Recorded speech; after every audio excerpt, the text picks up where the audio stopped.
I'm going to do a video today on using tire sealant to repair a slow leak in a tire. Now this particular brand that I'm going to try today, I haven't tried before. I'm not going to mention the name of the product yet. If I have good luck with it and if it works for me, I'll put it up at the end of the video. So we're going to go through the process. A couple of things you're going to need is obviously the tire sealant, a tool to take out the valve stem, something like this. This one cost me $2.49. You're going to want to have an air compressor handy because we're going to deflate the tire, put the sealant in, and then re-inflate it. You're also going to want to wear gloves and eye protection.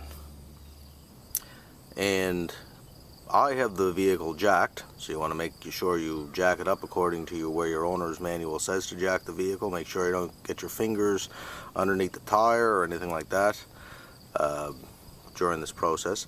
Now, according to the instructions for this sealant, you can just deflate the tire. You don't have to jack the vehicle.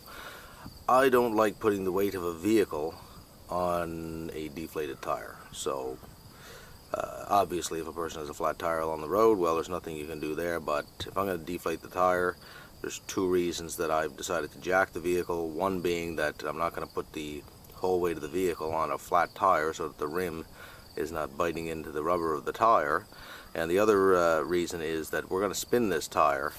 Once we put the sealant in it, we're going to spin it around to make the sealant go over the whole inside of the tire, and that'll be easy to do. I mean, you could just take it down off the jack, take it for a test drive. In the case of this vehicle, I don't know if you can see this or not, I have this in a mode here because I'm doing a redneck wheel alignment on this vehicle. That'll be a process I'll show later on in another video, but anyway, I can't take it for a drive, so there's no use in doing this process if I can't turn the wheel to get the sealant all over the inside of the tire. So that's how we're going to do it. We got it jacked up.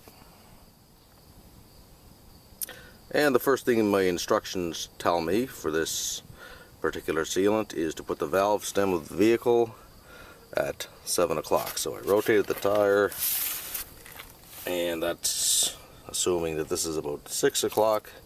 That's close enough. I'd say that valve stem is positioned at around approximately 7 o'clock. So this sealant on the instructions tells me that basically the way this is going to go, there's a measurement on the side here, the number of ounces between each graduation on the side of the bottle.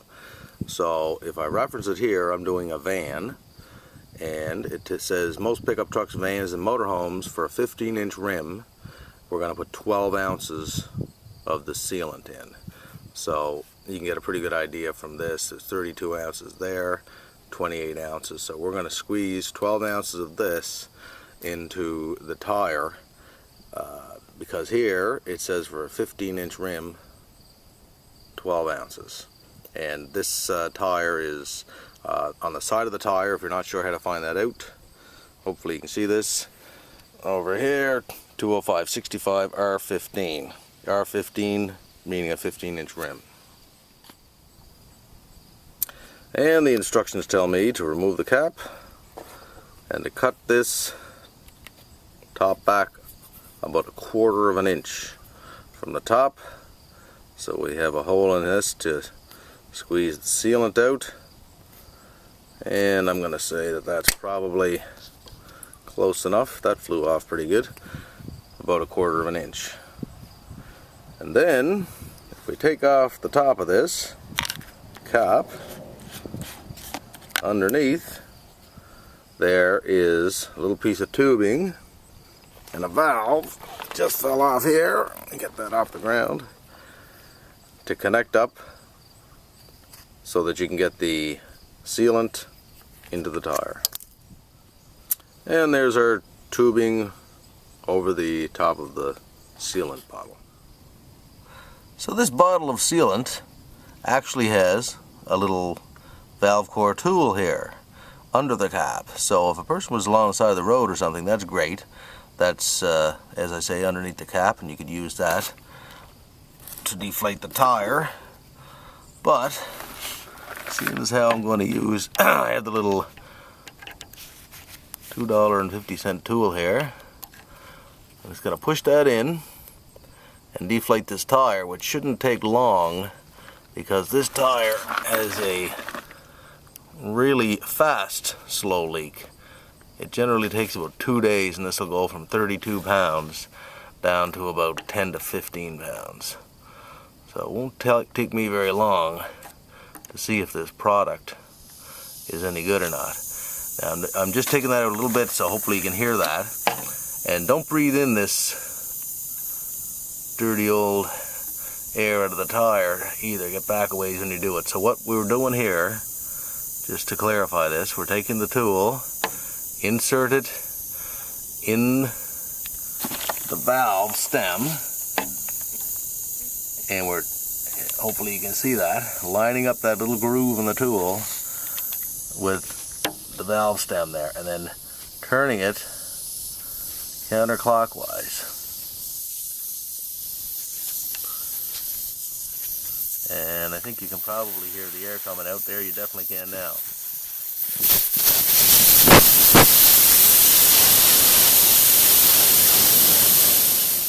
Valve stem is out, and tire is deflated. So I've taken my piece of tubing back off the bottle just because it's a little difficult to twist on there with the bottle attached. So I'm just going to put that on and twist it around so it goes down over that valve stem there. I've twisted the tubing over the valve stem. I have a pretty good seal there. I marked the side of the bottle down to the point where the 20-ounce mark is because I want to put in 12 ounces, and that's the mark there of where the 12 ounces will end. So I'm just going to squeeze the tubing, or squeeze the sealant into the tire until I reach that level on the bottle of sealant. And it appears the sealant is very liquidy. It doesn't take much. I'm just squeezing the bottle here now. I think you can see that going in there.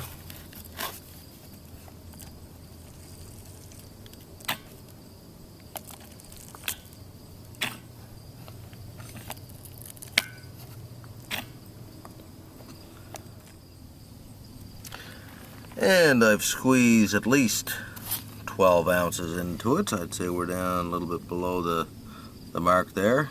Anyway, a little extra for posterity in there. So now I'm going to remove my tube off the tire.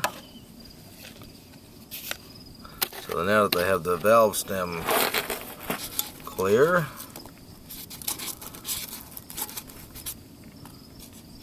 we have our sealant in there. I'm going to take my tool and reinsert the valve stem and insert that valve core. Gonna have to clear off my hands here with some good cleaner in a second. My gloves were too thick to be able to hold that small little valve core. So again, take our tool, line it up over that valve core, and start to turn that clockwise.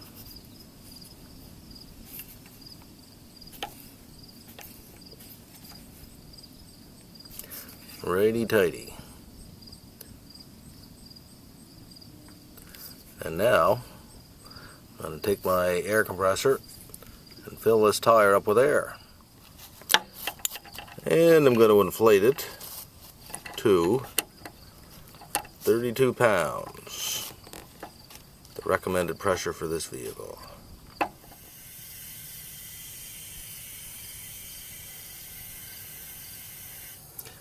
And we're rapidly approaching 32 pounds there.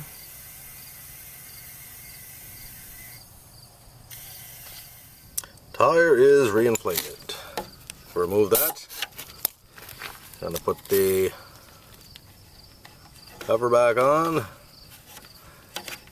Then I'm going to spin this tire a whole bunch of times to evenly distribute the sealant.